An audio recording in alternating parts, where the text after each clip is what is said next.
Hola, muy buenas tardes, estimados participantes. Vamos a continuar con la clase o la sesión número 3 del módulo 2 de instalaciones eléctricas. Vamos a revisar algunos conceptos y vamos a aplicar el cálculo o la forma, digamos, de cómo determinar el calibre de conductores para circuitos derivados, alumbrado, motores y la ubicación de tableros. Trataremos de abordar la parte de la representación gráfica de las instalaciones eléctricas, simbología, planos y esquemas eléctricos. Eh, También veremos la elaboración de presupuesto eléctrico y trámites que se podrían realizar ante esta tipo de obra.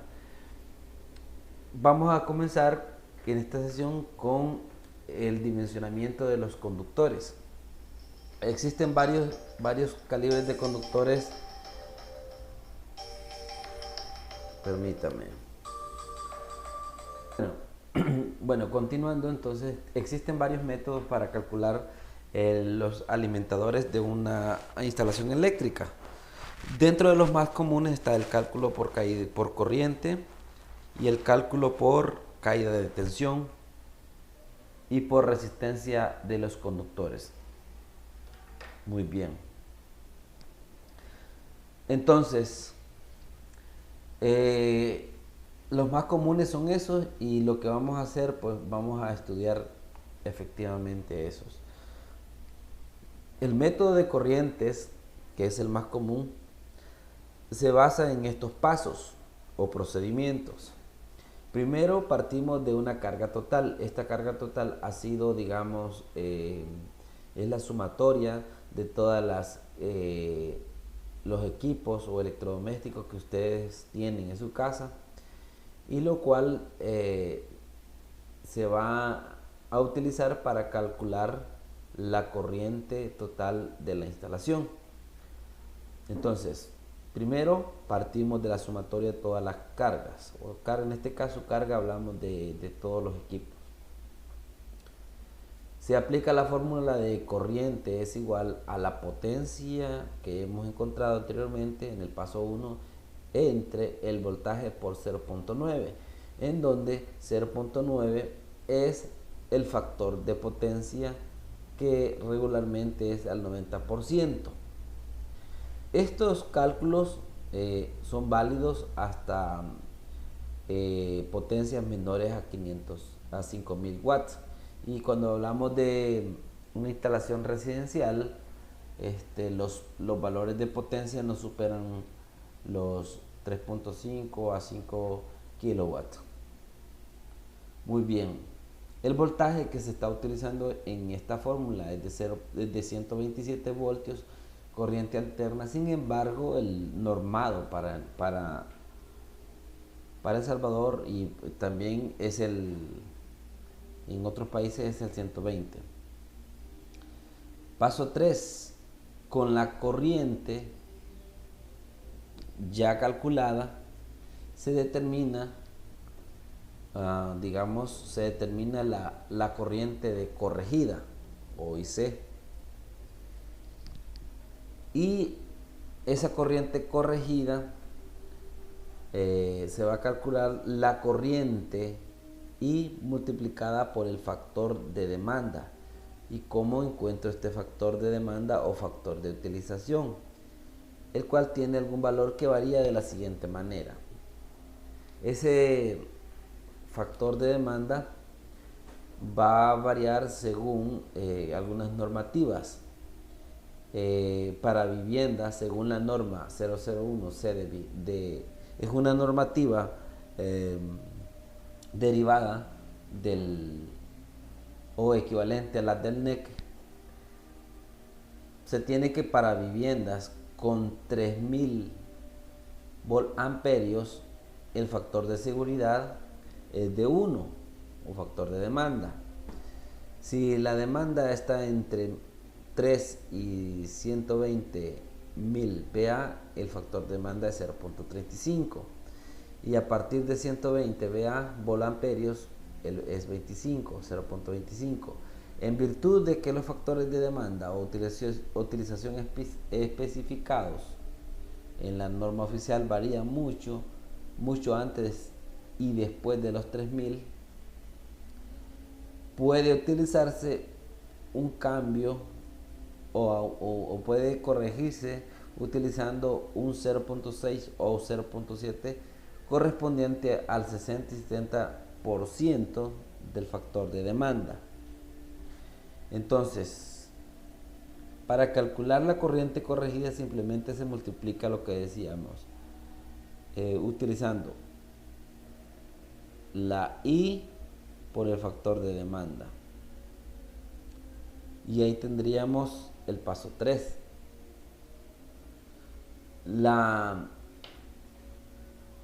Paso 4. Perdón, ese era el paso, sí, el paso 3 es identificar el factor de demanda. El paso 4 sería calcular la corriente corregida. Veámoslo con un ejemplo.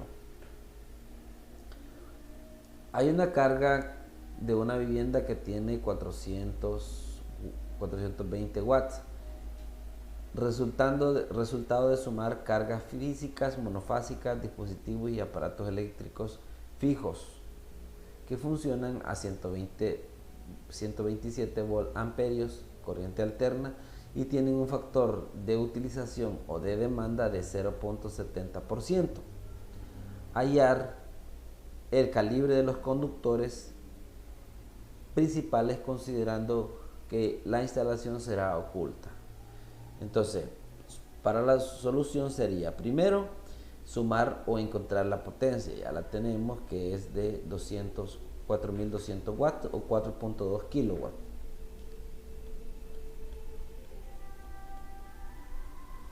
Luego tenemos que paso 2 es encontrar la corriente de consumo, la corriente general, que sería la potencia entre el voltaje. Si el voltaje me dijeran que es 120, aquí pondría 120 por 0.9. Eso da 36.74 amperios. Luego de ese paso se calcula la corriente corregida. Y esa decíamos que la calculábamos, la corriente calculada anteriormente, por el factor de utilización o factor de demanda.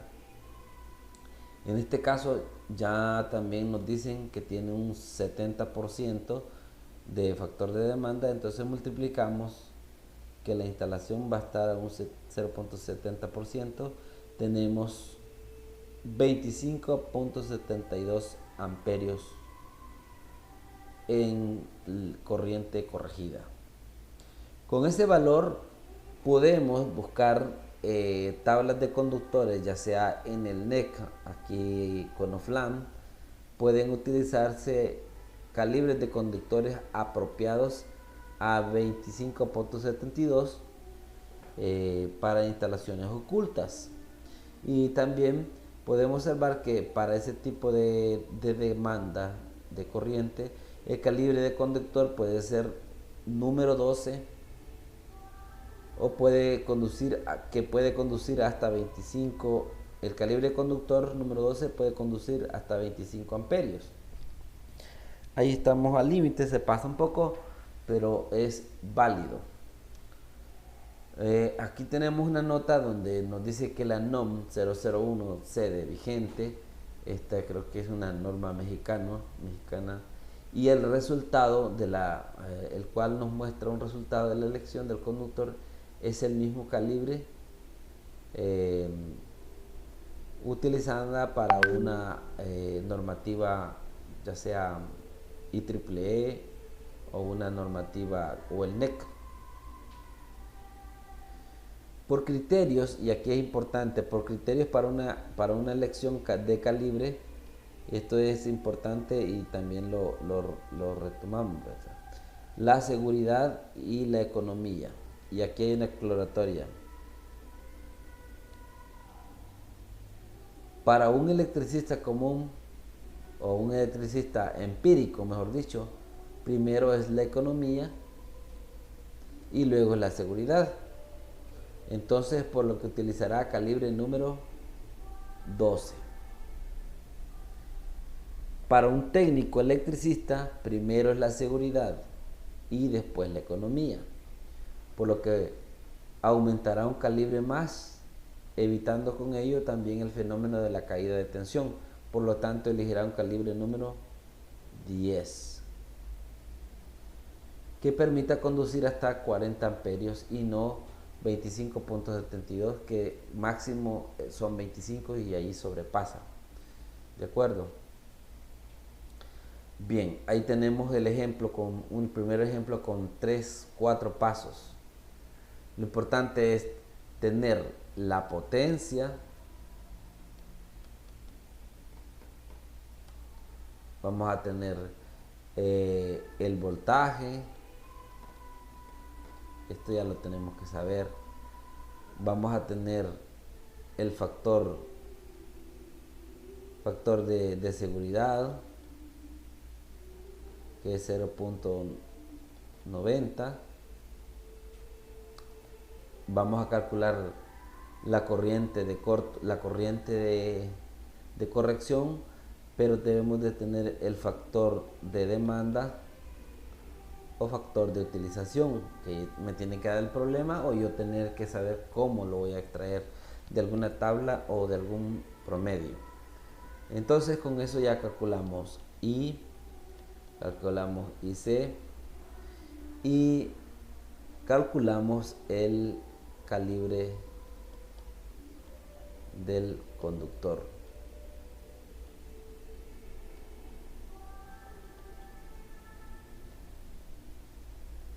¿De acuerdo?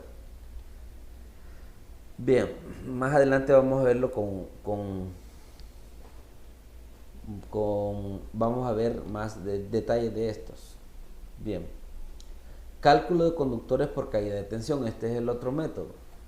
En este método nos vamos a basar en unas fórmulas que ya están definidas o ya están, digamos, desarrolladas para su aplicación. Hay que considerar algunos factores, los cuales son el límite de la tensión de aplicación. Aquí nos hace referencia, por ejemplo, al valor que nosotros decimos que va a haber de caída de tensión, si queremos un 5%, un 10% o un 15% del voltaje dado. Otra característica es la capacidad de conducción de corriente o ampacidad. La caída de tensión.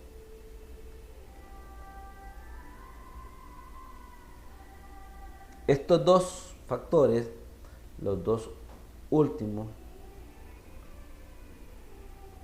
se consideran por separado para un análisis de simultaneidad en la selección de los conductores.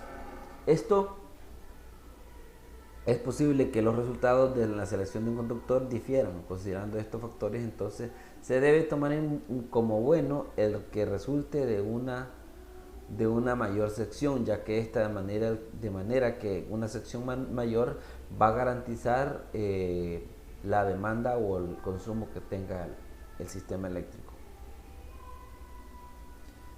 Para normarlo o los límites de tensión aplicada hay algunas tablas. Si es carga conductores monofásicos, caída de tensión puede ser del 3%. Entre el origen y cualquier punto de la utilización. Aquí estamos hablando, por ejemplo, aquí tengo la red o el transformador, digamos.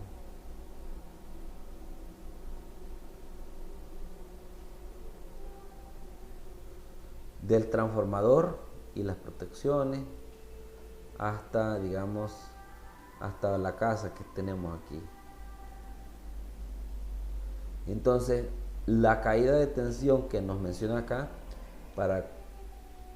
no debe ser mayor al 3%. Es decir, si aquí llegan 120, acá no debe de bajar el 3% de eso. Es decir, si ya llega, por ejemplo, 115, ya hemos superado el voltaje. Luego está también la caída de tensión o delta U, el porcentaje, admisible en instalaciones industriales y domiciliares según esta tabla, ¿verdad? Si es luces en líneas seleccionadas al 1%, es decir, en circuitos pueden ser el 2% y en total 3%, que es lo que hablamos aquí. Y para motores o cargas de potencia puede ser en líneas de sección con un 1% de caída, en circuitos ramales puede ser de 4% y en total 5%. ¿Sí? Entonces ahí tenemos parte del dimensionamiento. Luego vamos a ver cuáles fórmulas vamos a ocupar. Digamos que en este caso esta es una forma de cómo encontrar, cómo relacionar la parte teórica con la fórmula que vamos a utilizar. El cálculo de caída de tensión para una línea monofásica se puede realizar mediante fórmula directa o utilizar, digamos, las diferentes elementos para su cálculo. Veamos aquí, nos presenta, digamos, el voltaje. Aquí tenemos el voltaje y la corriente y tenemos la impedancia, que es la impedancia de carga. En este caso sería toda la resistencia que tengamos en el sistema eléctrico. Muy bien, el sitio de donde obtendremos la energía eléctrica para alimentar estos artefactos normalmente estarán en una cierta distancia de él, y es posible que haya una energía o una caída, y esa caída de tensión se debe principalmente porque los conductores se recalientan, porque también no hay mantenimiento, en fin, mal servicio de electricidad también, cuando se le inyecta otro tipo de armónicos en la red, y estos van a impactar negativamente en otro punto. Muy bien, entonces vamos a ocupar, para no alargar tanto esto, delta U, que se representa la caída de tensión, y para no llegar, aquí tenemos la impedancia de carga en función de la resistencia y de la reactancia inductiva capacitiva. Pero la idea es que no vamos a memorizarnos esos pasos, sino que vamos a irnos a aplicar la fórmula. Y esa fórmula es la siguiente: sección del conductor para corrientes para un solo conductor puede ser así, o esta fórmula es para calcular el calibre, donde ese es el calibre del conductor. Y lo digamos que ya conozco. ¿Por qué el 2? Porque el conductor va de la fuente hacia la carga y regresa de la carga hasta la fuente. Por eso es 2 veces la longitud L y la corriente, que ya le hemos calculado, una corriente nominal como sin caída de tensión, por el coseno del ángulo. Entonces tenemos los parámetros donde también podemos utilizar el valor de la resistividad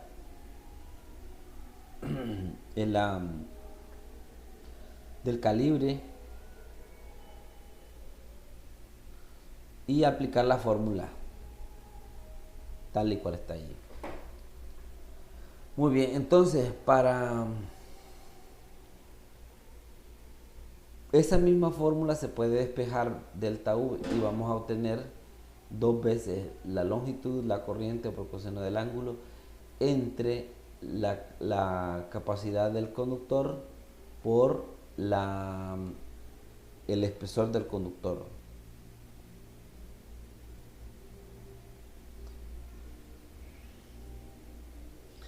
¿Qué es C? C es el inverso de la eh, tenemos la resistividad, que es, por ejemplo, 0.17 metros cuadrados sobre metro. Pues el inverso de la resistividad es C. Entonces aquí podemos decir que 2L entre C por S es lo que ocupamos aquí. Si se desea expresar en función de la potencia activa, tenemos potencia igual a B coseno de phi. Despegamos I y ahí va. Tenemos el resultado para el calibre del conductor y aquí para la caída de tensión. Digamos que me dicen que este problema tiene una caída de tensión del 3%. Pues calculo el voltaje y les traigo el 3% que puede ser 1.3, 1.2 voltios y despejo para encontrar el valor real. Las pérdidas de potencia para un sistema monofásico vienen dadas por la sección del conductor, la intensidad de la corriente, el voltaje de tensión de servicio. Puede utilizarse también la conductividad dieléctrica para el cobre 56. Bueno, este es la pérdida de potencia. Para un sistema trifásico, para un sistema monofásico utilizamos esta fórmula, que es la misma, solo que aquí se ha despejado delta V. Y para un sistema trifásico ocupamos esta otra fórmula, ya sea esta o esta, aquí en términos de la...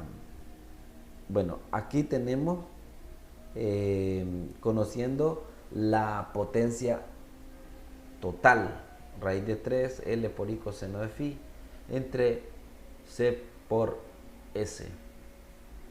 Y conociendo la potencia,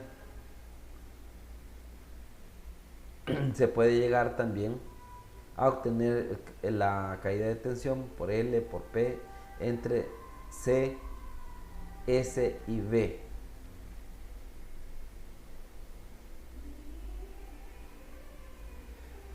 Y la pérdida de potencia se puede calcular mediante esta fórmula. La cuestión es entender y aplicar cada uno de los conceptos que hemos desarrollado. Bien, aquí está otro apartado para ver el cálculo de circuitos derivados. Y sin embargo, vamos a dejarlo ahí porque no quiero que se extienda tanto el video. Tiene 23 minutos, suficiente como para que ustedes den una lectura y una revisión a esta parte. Luego vamos a explicar el cálculo de conductores para circuitos derivados.